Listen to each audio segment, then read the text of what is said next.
السلام علیکم ورحمۃ اللہ وبرکاتہ۔ کیا حال چال ہیں سب کے؟ اللہ تعالیٰ آپ کو، آپ کے پیاروں کو اپنے حفظ و امان میں رکھے، آمین۔ اللہ کے بابرکت نام کے ساتھ اپنا آج کا سبق شروع کرتے ہیں۔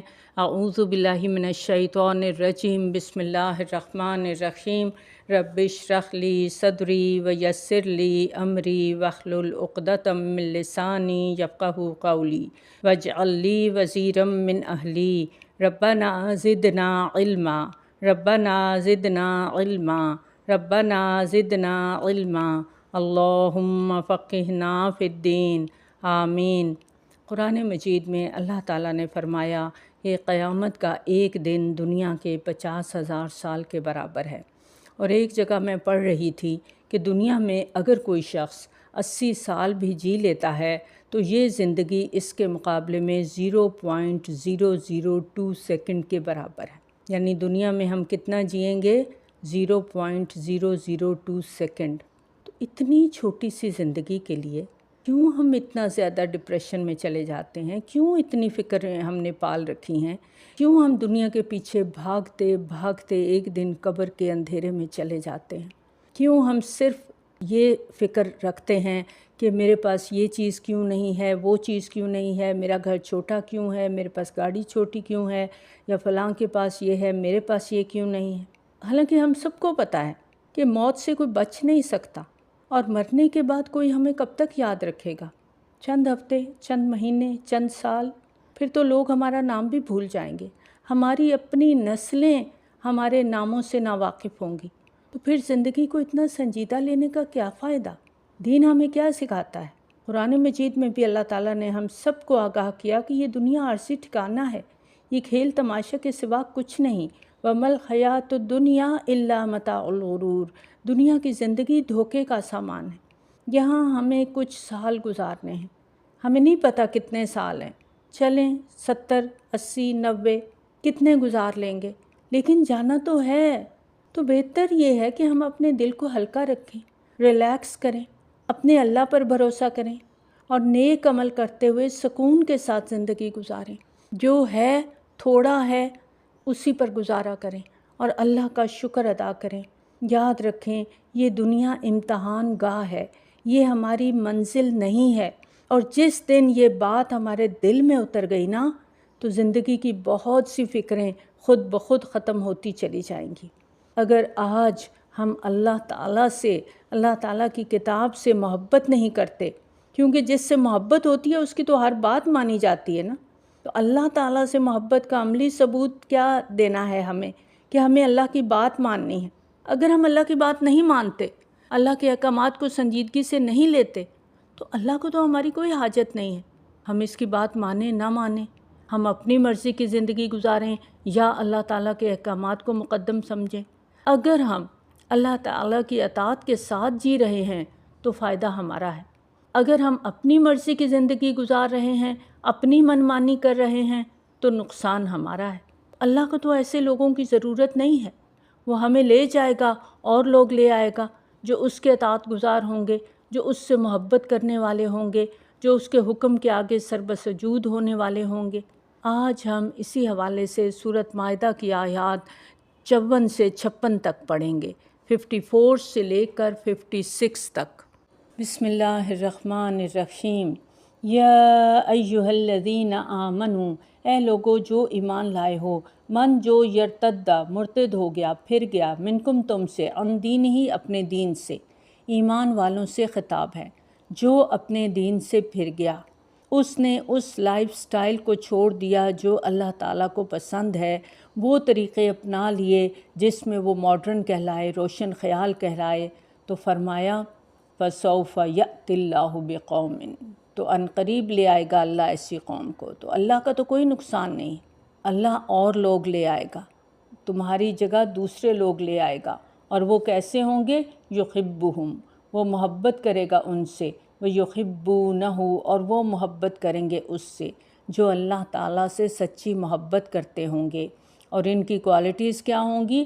اذلۃ علی المؤمنین، مومنوں کے ساتھ نرم رویہ، تحمل کا، بردباری کا۔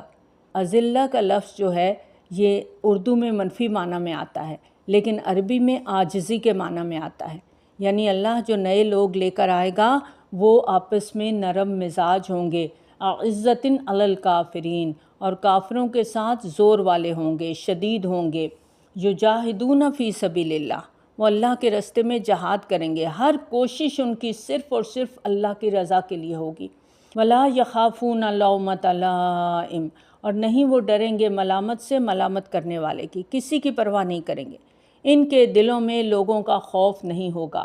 ذالک فضل اللہ یؤتیہ من یشاء واللہ واسع علیم، یہ انعام اللہ تعالیٰ کا فضل ہے اور یہ اسے ہی ملتا ہے جسے رب چاہتا ہے۔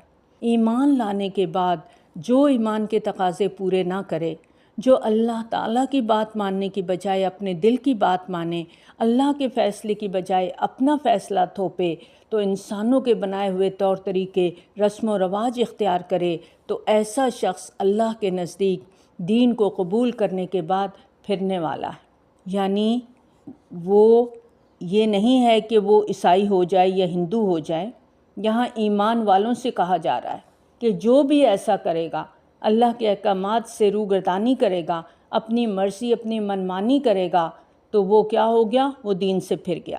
یہاں ہمیں خود کو ان آیات پہ رکھ کے سوچنا ہے، یرتدہ، رد کرنا، ریجیکٹ کرنا۔ جو مسلمان ہو کر اسلام کے طور طریقے ریجیکٹ کرتے، اسلام کے تقاضے پورے نہ کرے، اسلام کے مذہب کو چھوڑ کر، جو اسلام کی پریورٹیز ہیں وہ چھوڑ کر، خود کو ترقی یافتہ کہلانے کے لیے دوسری قوموں کے طور طریقے اختیار کر لے، تو ایسے لوگوں کے بارے میں اللہ تعالیٰ نے فرما دیا کہ جس نے دین کو چھوڑ دیا تو پھر کیا ہے؟ اللہ کو اس بات کی کوئی پرواہ نہیں، وہ اپنے دین کا کام کسی اور سے لے لے گا، کیونکہ اللہ کو عمل کرنے والے پسند ہیں، اور عمل کرنے والا دل میں اللہ کی محبت رکھتا ہے۔ اس آیت کو اگر ہم لمحہ بھر کے لیے اپنے اوپر لیں نا، سوچیں کہ یہ آیت میرے لیے آئی ہے، تو بڑی ہلا دینے والی بات ہے، رونگٹے کھڑے کر دینے والی آیت ہے۔ رونگٹے کھڑے ہوتے ہیں ہمارے؟ ہوتے ہی نہیں نا، کیونکہ ہم تو قرآن کو اس طرح پڑھتے ہی نہیں ہیں۔ تو یہ آیت ہمیں کیا بتا رہی ہے کہ اگر تم اللہ کی بات نہیں مانتے، اللہ کے احکامات نہیں مانتے، نہ مانو، اللہ تمہیں لے جائے گا اور لوگ لے آئے گا۔ سچا ایمان صرف محبت کی سطح پر ہوتا ہے، اس لیے یہاں محبت کی بات کی گئی، اور جب تک اللہ تعالیٰ کی محبت مقدم نہیں ہوگی، اللہ کے احکامات پر عمل نہیں ہو سکتا۔ دنیا میں کسی بھی شخص سے آپ کو محبت ہوتی ہے تو آپ اس کی ہر بات مانتے ہیں، اس وقت آپ کو اپنے والدین، اپنے بہن بھائی بھی برے لگتے ہیں۔ ایمان صرف زبانی کلمے پڑھ لینے کا نام نہیں ہے، مقبول ایمان محبت کی سطح پر اللہ تعالیٰ سے تعلق کا نام ہے، پھر ایسی محبت کہ ہر اس شخص کی محبت دل میں پیدا کر دے جو اللہ کی طرف جا رہا ہے۔ پھر اسلام کی خاطر رشتے قائم ہوں، اور اسلام کی اصل روح کیا ہے؟ کہ انسانیت کے درجے میں سب برابر ہوں، اور مسلمان کبھی بھی اپنے ذاتی فائدے کو ترجیح نہیں دیتا، وہ صرف اللہ تعالیٰ کے احکامات کو مقدم سمجھتا ہے۔ اور ایسے لوگ کون ہیں؟ یحبہم ویحبونہ، اللہ سے محبت کرتے ہیں، پھر اللہ بھی ان سے محبت کرتا ہے۔ پھر اذلۃ علی المؤمنین، پھر یہ اللہ کے بندوں سے بھی محبت کرتے ہیں، ان کے لیے بھی نرم دل ہوتے ہیں، ایمان والوں کے لیے ان کے دل نرم ہوتے ہیں۔ عزت علی الکافرین، اور جب دل میں نرمی ہوگی تو دشمن کے مقابلے میں یکجان ہو جائیں گے، سیسا پلائی دیوار بن جائیں گے، زبردست ہو جائیں گے۔ اور اسی صورت میں یجاہدون فی سبیل اللہ، اپنی جان، اپنا مال، اپنا وقت، اپنی صلاحیت، ہر چیز اللہ کے راستے میں دینے کو تیار ہوں گے۔ اور جب یہ جذبہ ہوگا تو ولا یخافون لومۃ لائم، پھر لوگوں کی باتوں کی کوئی پرواہ نہیں، پھر صرف اللہ کی محبت ان کے دل میں ہوگی۔ اور جس کو یہ چیزیں نصیب ہو جائیں تو یہ کیا ہے؟ ذالک فضل اللہ یؤتیہ من یشاء واللہ واسع علیم۔ جو تڑپے گا، جس کے دل میں سچی نیت اور اخلاص ہوگا، وہ یہ آیات پڑھ کر چاہے گا کہ میں بھی ان لوگوں میں شامل ہو جاؤں۔ آئی ایسی کوئی فیلنگ؟ دل کیا کہ میں بھی ان لوگوں میں شامل ہو جاؤں جن سے اللہ محبت کرتا ہے اور جو اللہ سے محبت کرتے ہیں۔ ہم کس سے محبت کرتے ہیں؟ ہم نے تو انسانوں کی محبت کا طوق اپنے گلے میں ڈال رکھا ہے نا، اور انسان جو سدا ساتھ نہیں رہتے، جو مشکل میں ساتھ چھوڑ جاتے ہیں۔ ایک واحد ہستی ہے اللہ کی جو ہمیشہ ہے، ہمیشہ رہے گی، اس کی محبت کو پانا ہے، اس کا ساتھ ہونا ضروری ہے، اور جس کو یہ مل گیا تو یہ اللہ کا خاص فضل ہوگا، اور یہ خاص فضل ہر ایک کو نہیں نصیب ہوتا۔ یؤتیہ من یشاء، اللہ جس کو چاہتا ہے عطا کر دیتا ہے، کیونکہ وہ وسعت والا ہے، علم والا ہے۔ انما بے شک ولیکم ولی تمہارا اللہ اللہ تعالیٰ، ورسولہ اور اس کا رسول صلی اللہ علیہ وآلہ وسلم، والذین آمنوا اور وہ لوگ جو ایمان لائے۔ سب سے پہلے اللہ، پھر اس کے رسول صلی اللہ علیہ وآلہ وسلم، اور اس کے بعد ایمان والے۔ اور ان کی کوالٹیز کیا ہیں؟ الذین یقیمون الصلاۃ، یہ لوگ نماز قائم کرتے ہیں۔ آپ دیکھیں کہ قرآن میں جہاں بھی آپ پڑھیں گی نماز پڑھنے کی بات نہیں کی گئی، نماز قائم کرنے کی بات کی گئی ہے۔ اور نماز قائم کرنے میں وضو کا خیال رکھنا، طہارت کا خیال رکھنا، لباس پاک ہو، نیت صاف ہو، جگہ پاک ہو جہاں نماز پڑھی جا رہی ہے، اور پھر نماز خشوع و خضوع کے ساتھ پڑھی جائے، اللہ کو حاضر و ناظر جان کر پڑھی جائے، پوری توجہ اللہ کی طرف، نماز کی طرف ہو، اور انسان یہ سوچ رکھے کہ اس وقت وہ اللہ سے باتیں کر رہا ہے۔ اور نماز مکمل کرنے کے بعد دوسری نماز تک اپنے آپ کو ہر برائی سے بچانا کہ میری نماز ضائع نہ ہو، یہ ہوتا ہے نماز کو قائم کرنا۔ وَيُؤْتُونَ الزَّكَاةَ، اور دوسری چیز کہ اپنے مال میں دوسروں کو بھی شریک کرتے ہیں۔ اللہ کے بندوں کے لیے ان کے بٹوے ہر وقت کھلے ہوتے ہیں۔ وَهُمْ رَاكِعُونَ، اور وہ رکوع کرنے والے، جھکنے والے۔ یہاں راکعون سے مراد عاجزی ہے، یعنی ان کے دل میں تکبر نہیں ہوتا، یہ اللہ کے آگے بھی جھکتے ہیں، اور اللہ کے بندوں کے ساتھ بھی ان کا رویہ عاجزانہ ہوتا ہے۔ وَمَن يَتَوَلَّ اللَّهَ، اور جو دوست بناتا ہے اللہ کو، وَرَسُولَهُ، اور اس کے رسول صلی اللہ علیہ وآلہ وسلم کو، وَالَّذِينَ آمَنُوا، اور وہ لوگ جو ایمان لائے، فَإِنَّ حِزْبَ اللَّهِ، تو بے شک جماعت ہے اللہ کی، ہم الغالبون، وہی غالب آنے والے ہیں۔ جو اللہ کو، اللہ کے رسول صلی اللہ علیہ وآلہ وسلم کو اور ایمان والوں کو دوست بنا لیتا ہے، وہ کون ہے؟ حزب اللہ، اللہ کی جماعت۔ اور یہ کون ہے؟ جن کا تعلق اللہ کے ساتھ، اللہ کے رسول صلی اللہ علیہ وآلہ وسلم کے ساتھ اور ایمان والوں کے ساتھ ہو۔ اور ایمان والے کون ہیں؟ اللہ تعالیٰ نے قرآن مجید میں فرمایا، تم نہ پاؤ گے ان لوگوں کو جو اللہ اور آخرت پر ایمان رکھتے ہیں کہ وہ محبت رکھتے ہوں ان لوگوں سے جو اللہ اور ان کے رسول صلی اللہ علیہ وآلہ وسلم سے دشمنی رکھتے ہیں، خواہ ان کے باپ دادا ہی کیوں نہ ہوں، ان کے بیٹے بھائی قبیلے کیوں نہ ہوں۔ ایسے لوگوں کے دل میں اللہ نے ایمان لکھ دیا ہے۔ اللہ ایسے لوگوں کو اپنی طرف سے تائید کرتا ہے، وہ ان کو ایسے باغوں میں داخل کرے گا جس کے نیچے نہریں بہتی ہوں گی، اور وہ ان میں ہمیشہ رہنے والے ہیں۔ اللہ ان سے راضی ہو گیا اور وہ اللہ سے راضی ہو گئے۔ یہی لوگ اللہ کی جماعت ہیں۔ سنو، بے شک اللہ کی جماعت وہی فلاح پانے والی ہے۔ اللہم اجعلنا منہم، یہ حزب اللہ ہیں جو صرف اللہ کی خاطر جمع ہوتے ہیں، اللہ کی خاطر جدا ہوتے ہیں، دنیا میں غالب نہ بھی ہوں، دنیا میں ستائے بھی جائیں تو روز قیامت یہی غالب ہوں گے۔ اور ایمان والوں سے دوستی ہو نہیں سکتی جب تک ہمارے دل میں اللہ کی محبت نہیں ہوگی۔ اللہ کی محبت آئے گی تو اللہ کے بندوں کی محبت بھی ہمارے دل میں آئے گی، اور تبھی ہم حزب اللہ بن سکتے ہیں۔ اب دیکھیں اس صورت میں ایمان والوں سے خطاب کیا گیا ہے آیت نمبر 54 میں کہ تم میں سے جو اپنے دین سے روگردانی کرے تو اللہ کو اس بات کی کوئی پرواہ نہیں۔ ایمان لانے کے بعد دین کا راستہ اگر مشکل سمجھ کے چھوڑ دیا، یا دین کا راستہ بالکل ہی چھوڑ دیا، یا دین کو مقدم نہ سمجھا، تو اللہ کو اس بات کی کوئی پرواہ نہیں۔ اللہ اپنی مخلوق میں سے کسی اور قوم کو لے آئے گا جو اللہ کو محبوب ہوں گے، اللہ ان کو محبوب ہوگا۔ اللہ کو ایسے بندوں کی ضرورت نہیں ہے جو اللہ کے احکامات سے روگردانی کرنے والے ہیں۔ اللہ کا دین کسی انسان کا محتاج نہیں ہے۔ اگر کوئی اللہ کے دین کی خدمت کر رہا ہے، اگر کوئی اللہ کی اطاعت کر رہا ہے تو اس کا اپنا فائدہ ہے، نہ وہ اللہ پر کوئی احسان کر رہا ہے، نہ لوگوں پر کوئی احسان کر رہا ہے۔ اگر کوئی ایسا سمجھتا ہے تو وہ خود کو دھوکہ دے رہا ہے۔ اور یہ سوچ رکھنا کہ میرے بغیر دین کا کام نہیں ہوگا، تو یہ سب سے بڑی بھول ہے۔ کوئی بھی ناگزیر نہیں ہے۔ 1446 سال سے یہ دین اسلام قائم ہے۔ لوگوں کے آنے سے جانے سے دین کا کوئی نقصان نہیں ہوا۔ اگر تمام لوگ بدتر انسان کی طرح بھی ہو جائیں تو اللہ تعالیٰ کی بادشاہت میں کوئی فرق آنے والا نہیں۔ اللہ تعالیٰ ایسے لوگ پیدا کر دے گا جو اللہ سے محبت کرنے والے ہوں گے، اور انہی لوگوں کو اللہ محبوب رکھتا ہے جو اپنا رخ اللہ کی طرف موڑے ہوئے ہیں، ہر چیز سے بڑھ کر اللہ سے محبت کرتے ہیں، اور اللہ بھی ان سے محبت کرتا ہے۔ اور ان کی پہچان کیا ہے؟ اذلۃ علی المؤمنین، ایمان والوں کے لیے بہت نرم دل ہوتے ہیں، عزۃ علی الکافرین، اور کافروں کے لیے سخت ہوتے ہیں، زبردست ہوتے ہیں۔ اللہ سے محبت رکھنے والے ان سب سے محبت رکھتے ہیں جو اللہ سے محبت کرتے ہیں۔ ان کے دل میں دوسروں کے لیے نرمی اور تواضع ہوتی ہے، تکبر نہیں ہوتا، کیونکہ وہ جانتے ہیں کہ ساری تعریف اللہ کے لیے ہے، تو وہ اپنی تعریف کے لیے، اپنی واہ واہ کے لیے کوئی کام نہیں کرتے۔ وہ اللہ کے دین کی خاطر معمولی سے معمولی کام کرنے کو بھی تیار ہو جاتے ہیں، اور اس کے لیے کوشش کرتے ہیں، اور اس کوشش میں کوئی رکاوٹ حائل نہیں ہوتی۔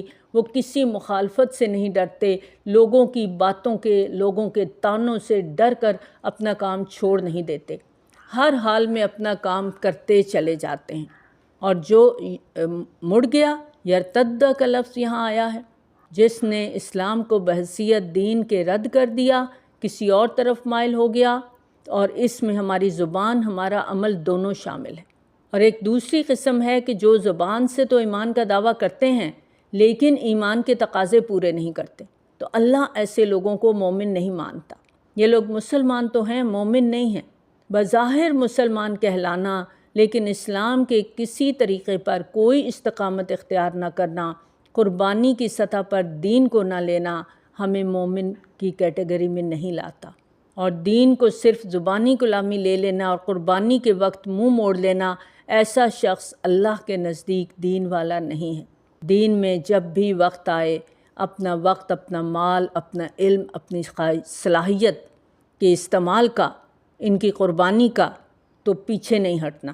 لیکن جو اللہ کی بات نہیں مانتے، جنہوں نے دین کو صرف ایک زبان سے ایمان کا دعویٰ ہے، تو ایسے لوگ اس موقع پر فوراً پیچھے ہٹ جاتے ہیں۔ جب بھی دین کے لیے قربانی کا وقت آتا ہے، چاہے ذاتی زندگی میں عمل کرنے کی بات ہو یا دین کو آگے پھیلانے کی بات ہو، تو ہم سب کو دیکھنا ہے کہ اس وقت ہم کیا کرتے ہیں، ہمارا رویہ کیا ہے۔ اللہ تعالیٰ فرماتا ہے اگر تم مشکل میں بے تنائی برتتے ہو تو پھر تم خس و خاشاک کی طرح ہو۔ اللہ کو ایسے لوگوں کی ضرورت نہیں ہے۔ اللہ کے دین کی نمائندگی کے لیے مضبوط لوگوں کی ضرورت ہے، اور اللہ خود ایسے لوگوں کو آگے لے آئے گا۔ اور صحابہ کرام رضی اللہ تعالیٰ عنہم اس کی بہترین مثال تھے۔ آپس میں بڑے نرم مزاج تھے، باہم شیر و شکر تھے، یکجان تھے، ایک جسم کے مانند تھے۔ یہی وجہ تھی کہ ان میں غیر معمولی طاقت تھی، اور بڑے سے بڑے مرحلے آسانی سے پار کرتے چلے گئے تھے۔ نبی صلی اللہ علیہ وآلہ وسلم کی حدیث کا مفہوم ہے اللہ اپنے بندوں میں سے انہی پر رحم کرتا ہے جو خود رحم کرنے والے ہیں۔ یہاں اس آیت کے اندر بہترین معاشرے کی تصویر کشی کی جا رہی ہے کہ سب ایک دوسرے کے لیے نرم ہیں، ایک ایسا گروہ جو اپنی جگہ پر جم کے کھڑا ہوا ہے، جس کے اندر کوئی لچک نہیں ہے، جو دین کے لیے اپنے رستے سے نہیں ہٹتا۔ نبی صلی اللہ علیہ وآلہ وسلم کی حدیث کا مفہوم ہے کہ جو نرمی سے محروم رہا وہ ہر بھلائی سے محروم رہا۔ اور حضرت عائشہ رضی اللہ تعالیٰ عنہا روایت کرتی ہیں کہ نبی صلی اللہ علیہ وآلہ وسلم نے فرمایا اللہ نرم ہے اور نرمی کو پسند کرتا ہے، اور نرمی پر وہ چیز دیتا ہے جو سختی پر نہیں دیتا، نہ ہی کسی اور پر دیتا ہے۔ روپے پیسے سے ہم سونا چاندی خرید سکتے ہیں لیکن کسی انسان کا دل نہیں جیت سکتے، یہ صرف نرمی سے جیت سکتے ہیں۔ اور اس دنیا میں نرمی کا کوئی نعم البدل نہیں ہے۔ اور نرمی کس طرح ہونی چاہیے؟ ہمارے رویے میں، ہماری باڈی لینگویج میں، ہماری گفتگو میں، ہمارے لہجے میں، ہمارے انداز بیان میں۔ ہم بولیں، ٹھہرے ہوئے انداز میں بات کریں، بحث مباحثے کی شکل نہ ہو، کھچاؤ نہ ہو، کرختگی نہ ہو۔ انسانوں کے ساتھ جب بھی معاملہ کریں انسان سمجھ کر کریں، پتھر کی دیوار سمجھ کر نہ کریں کہ پتھر ہی مارتے چلے جائیں۔ اگر ہم چاہتے ہیں کہ ہماری بات سنی جائے تو نرمی کا رویہ انتہائی ضروری ہے۔ یاد رکھیں سخت بات دل کو دور کر دیتی ہے۔ اللہ تعالیٰ نے دنیا کا قانون بنا دیا نا کہ جیسا کرو گے ویسا بھرو گے، تو نرمی کا معاملہ کرو گے تو جواباً نرمی پاؤ گے، اور جب یہ نرمی ہماری عادت بن جائے گی تو پھر ہر معاملے میں نرمی آ جائے گی۔ یہ ایک مزاجی کیفیت ہے جو ہماری شخصیت کا حصہ بن سکتی ہے۔ اس کے لیے ہمیں خود کوشش کرنی ہے، اور جب تک یہ ہمارے اندر نہیں آئے گی ہم دوسروں سے یہ لے نہیں سکتے۔ جب تک ہم نرمی کا رویہ اپنائیں گے نہیں، دوسروں کی طرف سے بھی ہمیں نرمی کا بیہیویئر نہیں مل سکتا۔ جب ہم دوسروں سے نفرت کریں گے، غصہ کریں گے، تو جواباً ہم نفرت ہی پائیں گے۔ اسی کو جیسا کرو گے ویسا بھرو گے کہتے ہیں۔ اللہ کے دین کی خدمت کے لیے ہمیں انسانوں کی مدد کی ضرورت ہے، اور مدد کے لیے باشعور لوگوں کا ساتھ ضروری ہوتا ہے۔ اس کے لیے نرمی اور عاجزی بے حد ضروری ہے۔ صحابہ کرام رضی اللہ تعالیٰ عنہم شدید تھے، زبردست تھے، لیکن کس طرح؟ نبی صلی اللہ علیہ وسلم کے لیے انہوں نے قربانیاں کی۔ وہ ہر وقت نبی صلی اللہ علیہ وسلم کے لیے جان تک دینے کو تیار ہوتے تھے، اور یہ جو جان کی قربانی کا جذبہ ہے یہ انتہائی محبت کے بغیر آ نہیں سکتا۔ ہمارا المیہ یہ ہے کہ جب ہم کوئی کام کرنے لگتے ہیں تو ہم دوسرے کو جھکانا چاہتے ہیں، خود جھکنا نہیں چاہتے۔ ہمیں لینے کی بجائے دینے والا بننے کی ضرورت ہے۔ ہمیں جب لوگوں کی طرف سے تکلیفیں آتی ہیں تو ہم مسئلہ بنا لیتے ہیں، جب ہم مسئلہ بنا لیتے ہیں تو دوسرے بھی مسئلہ بنا لیتے ہیں۔ تو بات کو مسئلہ نہیں بنانا، اگر جڑ کر رہنا ہے تو مسئلوں سے اوپر اٹھ کر عمل کرنا ہے۔ یاد رکھیں، دین محبت سے پھیلتا ہے، اور نرم دل ہی محبت کر سکتا ہے، اور وہی مومنین کے لیے نرم دل ہوگا جو اللہ سے محبت کرنے والا ہوگا، جو اللہ والوں سے محبت کرنے والا ہوگا۔ اور اللہ کی محبت ہماری ہی طرف پلٹ کے آتی ہے۔ اگر ہم اللہ سے محبت کرتے ہیں تو اللہ ہم سے محبت کرتا ہے، اور یہی اصل اجر ہے جو ایک مسلمان کی سب سے بڑی خواہش ہونی چاہیے کہ ہم اللہ کی محبت کو پالیں۔ اور اس کے لیے جہاد، کوشش، یہاں ہم نے کیا پڑھا تھا؟ یجاہدون فی سبیل اللہ۔ اور جہاد کیا ہے؟ جوہد، جد و جہد کا لفظ ہم اردو میں بھی پڑھتے ہیں۔ جہاد نام ہے کوشش کا، حرکت کا، مسلسل کام کا۔ عمومی مطلب ہم اس کا جنگ کرنا لیتے ہیں، لیکن جہاد اصل میں جد و جہد ہے، اللہ کی خاطر کوشش کرنا، انتھک محنت کرنا، کبھی نہ ختم ہونے والی کوشش۔ اور یہ کوشش کس کس محاذ پر ہوتی ہے؟ جہاد صرف میدان جنگ میں نہیں ہے، یہ سچی کوشش ہے، اور سب سے پہلا جہاد ہمیں اپنے نفس کے ساتھ کرنا ہوتا ہے، کیونکہ انسان ہیں، کمزور ہیں، خواہشات کے بنے ہوئے ہیں، دنیا کی محبت میں ڈوبے ہوئے ہیں۔ اب یہ دنیا کی محبت ہمیں اپنی طرف کھینچتی ہے، اور جب ہم خود کو غلط چیز سے بچانے کی کوشش کرتے ہیں تو یہ نفس کا جہاد ہوتا ہے۔ ہر وہ چیز جو نفس کو پسند ہے، جو مرغوب ہے، اگر وہ چیز برائی کی طرف لے جانے والی ہے اور انسان نفس کے ساتھ جنگ کر کے اس کے مقابلے میں رک جاتا ہے تو یہی اس کی کامیابی ہے۔ ہمارے دوست ہیں، رشتہ دار ہیں، خاندان ہے، برادری ہے، معاشرہ ہے، رسم و رواج ہیں، وہ ہمیں برائی کی طرف لے کر جاتے ہیں، نافرمانی کی طرف لے کر جاتے ہیں۔ ایسے وقت میں لوگوں کے دباؤ کو قبول نہ کرنا یہ جہاد ہے۔ آپ کسی کو بھی کوئی اچھی بات بتاتے ہیں تو مخالفت ہوتی ہے، اور ان مخالفتوں پر جس میں تنقید ہو، روکا جائے، ان سب کو احسن طریقے سے برداشت کرنا ہے، یہ جہاد ہے۔ اور قتال تو جنگ ہے نا، کہ اللہ کے حکم کی پیروی کے لیے دشمن سے لڑنا پڑتا ہے، جان دینی پڑتی ہے۔ یہ صرف جہاد کا ایک حصہ ہے، یہ ایک وقتی معاملہ ہے، مخصوص کام ہے، لیکن اپنے بڑے مفہوم میں جہاد ایک وسیع کام ہے۔ جب اللہ کے راستے میں کوئی مخالفت کرے تو رکنا نہیں، اور یہ ہر ایک کو نصیب نہیں ہوتا، یہ اس کو نصیب ہوتا ہے جس پر اللہ کا فضل ہوتا ہے، اور اسی پر ہوتا ہے جو اس کا مستحق ہوتا ہے۔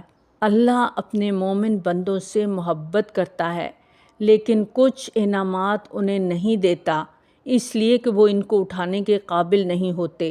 جتنی تڑپ اور پیاس بڑھے گی، جتنے کے ہم اہل ہوں گے، اللہ اتنی ہی نعمت ہمیں دے گا۔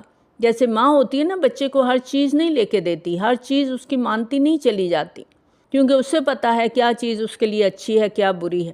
کچھ چیزیں لے دیتی ہے، کچھ پہ اس کو سمجھا لیتی ہے کہ یہ تمہارے لیے ٹھیک نہیں ہے۔ دین والوں کی کوششیں کیوں کامیاب نہیں ہوتیں؟ کہ وہ ان کوالٹیز کے حامل نہیں ہوتے۔ اور آپس میں نرم ہونے کا مطلب ہم کیا لیتے ہیں کہ کوئی جو مرضی کر رہا ہے نہ روکو نہ ٹوکو نہ کوئی بات کرو، کیونکہ ہم تو نرم دل ہیں۔ لیکن صحابہ کرام رضی اللہ تعالیٰ عنہم حق کے مقابلے میں کبھی بھی مصلحت پرستی کا شکار نہیں ہوتے تھے۔ عزت احترام کرنا ہے، یہ ہمارا فرض ہے، لیکن اگر کوئی غلط کرے تو اس کو ٹوکنا بھی ضروری ہے۔ آپ دیکھیں گے حضرت عمر رضی اللہ تعالیٰ عنہ نے جب عورتوں کے مہر کو محدود کرنے کی بات کی تھی تو ایک عورت اٹھی تھی اور اس نے آیت سنا کر دلیل دی تھی کہ تم اس کو کیسے محدود کر سکتے ہو، تو حضرت عمر رضی اللہ تعالیٰ عنہ نے فوراً بات کی تصدیق کی تھی۔ تو چھوٹی چھوٹی باتوں کو انا کا مسئلہ بنانے کی بجائے کوئی رنجش کوئی ناراضگی نہ لائی جائے، بلکہ اگر دوسرے کی بات درست ہے تو فوراً مان لینی ہے، کیونکہ ہمارا حال یہ ہے کہ کوئی ذرا سی بھی تنقید کر دیتا ہے تو برسوں کڑتے رہتے ہیں۔ صحابہ کرام رضی اللہ تعالیٰ عنہم میں ایسی بات کیوں نہیں تھی؟ وجہ یہ تھی کہ ان کے اندر ذات کی بڑائی نہیں تھی۔ آج ہم ہر بات کو اپنی ذات پہ لے لیتے ہیں، کسی کو تنقید کا موقع تو دینے کو تیار ہی نہیں ہے۔ کوئی جو مرضی بات کر رہا ہے ہمیں لگتا ہے ہماری ہی بات کی جا رہی ہے۔ صحابہ کرام رضی اللہ تعالیٰ عنہم کے سامنے صرف اللہ کی بڑائی مقصود تھی۔ انہوں نے کبھی اپنی ذات کو مسئلہ نہیں بنایا، اور ذات کو وہی مسئلہ بناتا ہے جو اپنی ذات کی بڑائی کے لیے نکلتا ہے۔ اب دیکھیں غزوہ تبوک میں کیا ہوا تھا، منافق اپنی ذات کی صفائیاں پیش کر رہے تھے نا، اور جو سچے تھے وہ صاف طور پر اپنی غلطیوں کا اعتراف کر رہے تھے۔ اور صحابہ کرام رضی اللہ تعالیٰ عنہم آپس میں اختلاف بھی کرتے تھے، لیکن باہم مشورے بھی کرتے تھے، کیونکہ انہوں نے کبھی اپنی ذات کو مقدم نہیں جانا تھا۔ ان کے دلوں میں کوئی دراڑ نہیں تھی، کوئی کینہ کوئی بغض نہیں تھا۔ اور جن صحابہ کرام رضی اللہ تعالیٰ عنہم سے غزوہ تبوک میں بائیکاٹ ہوا تھا تو کسی نے خیانت نہیں کی تھی کہ تنہائی میں ان سے جا کر مل لیا ہو۔ جب اللہ کی طرف سے حکم آیا تو پورا مدینہ دوڑ پڑا تھا۔ تو جب تک اللہ کا خوف نہیں ہو تو انسان کچے برتن کی طرح ہے، فوراً ٹوٹ جاتا ہے۔ نیک نیتی کے ساتھ بات کرنی ہے، دلیل کے ساتھ بات کرنی ہے، ایک دوسرے کو کاٹنا نہیں ہے۔ بات کریں گے آپ، کوئی کام کریں گے آپ تو تنقید ہوگی، تنقید کی جا سکتی ہے، لیکن ذات پر تنقید کرنے کی ہمیں اجازت نہیں ہے۔ تنقید کی چوٹ سہنا آسان نہیں ہوتا، یہ بہت تکلیف دہ ہوتا ہے، لیکن عقل مند شخص اس کو برداشت کرنے کا ماحول پیدا کرتا ہے۔ اور صحابہ کرام رضی اللہ تعالیٰ عنہم اپنی ذات کی عظمت کو بھولے ہوئے تھے، وہ تنقید کو ہمیشہ مثبت معنوں میں لیتے تھے۔ یاد رکھیں، کسی کی چھوٹی سی بات کو انا کا مسئلہ بنا لینے والا کبھی بھی کامیاب نہیں ہو سکتا۔ ہم عام طور پر کن کن چیزوں کو انا کا مسئلہ بنا لیتے ہیں؟ لوگوں کو چھوڑ دیتے ہیں، کسی کی غلطی دیکھتے ہیں تو انسان سے نفرت کرنے لگتے ہیں۔ نفرت تو ہمیں غلطی سے کرنی چاہیے، اس جرم سے کرنی چاہیے، اس گناہ سے کرنی چاہیے۔ کوئی ہم سے عمر میں چھوٹا ہے، رتبے میں چھوٹا ہے، رشتے میں چھوٹا ہے، تو اس کی بات کو تو قبول کرنے کا سوال ہی پیدا نہیں ہوتا۔ تم چپ کرو، تمہیں عقل نہیں ہے، تم ابھی چھوٹے ہو، یا تم کیا جانو میرا رتبہ کیا ہے، اور تم اپنی حیثیت کے مطابق بات کرو، اپنی اوقات میں رہ کے بات کرو۔ یاد رکھیں، جتنا بڑا ہمارا دل ہوگا اتنا ہی بڑا پھر اجر بھی ہمیں ملے گا۔ بہترین انسان وہی ہے جو سخت ترین تنقید کو بھی ٹھنڈے ذہن سے سنتا ہے، پھر اختلاف سے اوپر اٹھ کر لوگوں کے ساتھ معاملہ کرتا ہے۔ اور جس جماعت میں اللہ تعالیٰ کی محبت ہوگی، اس کے رسول صلی اللہ علیہ وآلہ وسلم کی سنت ہوگی، ایک دوسرے سے محبت کرنے والے لوگ ہوں گے، وہی جماعت غالب آنے والی۔ اب دیکھیں، ہر شخص ترقی کرنا چاہتا ہے، امت مسلمہ غالب ہونا چاہتی ہے، لیکن وہ غالب نہیں ہے۔ ہم ہر طرف سے مغلوب ہو رہے ہیں کیونکہ ہمارے اندر یہ کوالٹیز نہیں ہیں، اور ہم بھول گئے ہیں کہ غالب ہونے کا رستہ سہل اور ہموار نہیں ہے۔ یہ دنیا آزمائش کا جنگل ہے۔ ہم صاف رستے پر تو سیدھے چلتے چلے جاتے ہیں، لیکن اونچا نیچا رستہ آ جاتا ہے تو وہیں رک جاتے ہیں، بیٹھ جاتے ہیں۔ غلبہ کی منزل ناہموار ہے، اور اس پر وہی چل سکتا ہے جس کے دل میں اللہ کی محبت ہوتی ہے، ذاتی بڑائی کا احساس نہیں ہوتا، جو تنقید کو کھلے دل کے ساتھ قبول کرتا ہے، جو چھوٹی چھوٹی باتوں کو مسئلہ نہیں بناتا، چھوٹی سی بات کو مصیبت نہیں بنا لیتا، ہر چیز میں اٹک کے نہیں رہ جاتا، ذرا سی مشکل آتی ہے تو وہیں ہاتھ پاؤں چھوڑ کے بیٹھ نہیں جاتا۔ ہر شخص ہم میں سے ہر اپنی ذات کے بارے میں اتنا حساس ہے کہ ہر بات کو اپنی عزت نفس کا مسئلہ بنا کے سب کچھ چھوڑ کے بیٹھ جاتا ہے، لوگوں کو چھوڑ دیتا ہے، ساتھیوں کو چھوڑ دیتا ہے۔ یاد رکھیں، کامیاب وہ ہے جو کانٹوں سے بچ بچ کے اپنا سفر جاری رکھتا ہے، یکسوئی کو ہر حال میں برقرار رکھتا ہے، کسی بھی تلخ ترین تجربے سے بے حوصلہ نہیں ہوتا، انتہائی ناکامی پر بھی جم کر رہتا ہے، گر گر کر اٹھتا ہے، لڑک لڑک کر بھی چلتا رہتا ہے، اور اللہ کو ایسے ہی لوگوں کی ضرورت ہے، اور انہی لوگوں پر اللہ کا فضل ہوگا۔ تو اب ہمیں ان آیات کو سننے کے بعد کیا کرنا ہوگا؟ نرم رویہ اپنانا ہوگا، اپنی ذات کی نفی کرنا ہوگی، تنقید پر مسکرانا ہوگا، اپنی ذات کے لیے کبھی بدلہ نہیں لینا، اور اگر کسی نے تنقید کی ہے تو اس پر غور کرنا ہے، اپنی کمی کا جائزہ لینا ہے اور دور کرنے کی کوشش کرنی ہے اس کمی کو، اور تقویٰ کو کبھی ہاتھ سے جانے نہیں دینا، اور کہیں بھی رکنا نہیں ہے، مسلسل چلتے رہنا ہے، اللہ تعالیٰ سے فضل مانگنا ہے، فضل کی دعا کرنی ہے، اور ہر اس کام کو کرنے کی کوشش کرنی ہے جو اللہ کے فضل کی طرف لے کر جانے والا ہے۔ دین کے لیے ہمیں اپنی خواہشات، اپنے جذبات، اپنی آرام دہ زندگی، اپنی انا، اپنی محبت، اپنے وقت کو قربان کرنا ہے۔ جو بھی قربانی دینی پڑے ہمیں دینی ہے، لیکن ہمیں اپنے رب کو راضی کرنا ہے۔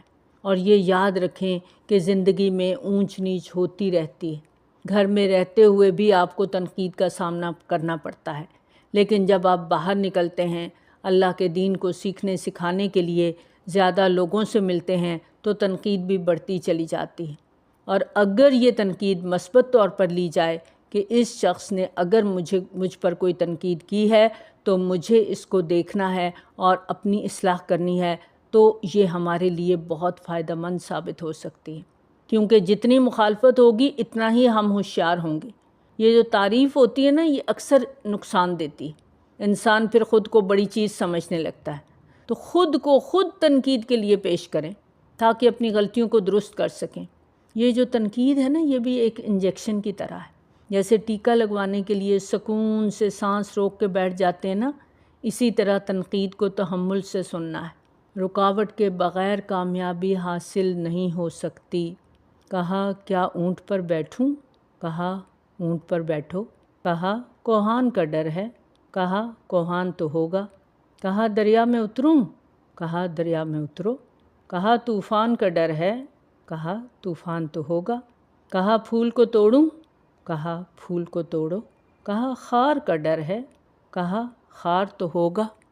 یاد رکھیں، زندگی پھولوں کی سیج نہیں ہے، سمودھ سیلنگ کہیں بھی نہیں ہوتی۔ آپ کوئی بھی سفر کریں، گاڑی میں ہیں، جہاز میں ہیں، بحری جہاز میں ہیں، ٹرین میں ہیں، جہاں بھی سفر کر رہے ہیں، جھٹکوں کا ڈر ہمیشہ ہوتا ہے، اور جو جھٹکوں کو سہ جاتا ہے پھر وہ منزل کو پا لیتا ہے۔ اس دعا کے ساتھ اس کو مکمل کرتے ہیں کہ اے اللہ تعالیٰ، ہمیں سب کچھ کھو دینا گوارا ہے، پر تیرا تعلق ہم سے نہ چھوٹے۔ یا اللہ ہمیں اپنا بنا لے۔ ہمارا سب سے بڑا ڈر، سب سے بڑا خوف یہ ہے کہ ہم تجھ سے دور نہ ہو جائیں۔ یا اللہ ہماری گناہ، ہماری غلطیاں، ہماری کوتاہیاں ہمارے اور تیرے بیچ میں پردہ نہ بن جائیں۔ یا اللہ ہمارا دل اتنا سخت نہ ہو جائے کہ تیرے ذکر سے بے پرواہ ہو جائیں۔ یا اللہ ہمیں اپنا قرب نصیب فرما، اپنی یاد ہمارے دلوں میں ڈال دے، اپنے نور سے ہمارے سینوں کو روشن کر دے، اور یا اللہ ان چیزوں کو ہم سے کبھی جدا نہ کرنا۔ یا اللہ تیرے سوا ہمارا کوئی سہارا نہیں، اور ہماری زندگی کا ایک ہی مقصد ہونا چاہیے کہ تو ہم سے راضی ہو جائے۔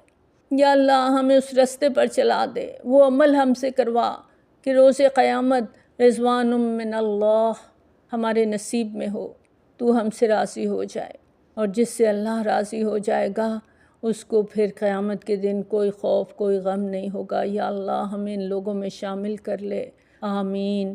وآخر دعوانا الحمد للہ رب العالمین۔ سبحانک اللہم وبحمدک، نشہد ان لا الہ الا انت، نستغفرک ونتوب الیک۔ السلام علیکم ورحمۃ اللہ وبرکاتہ۔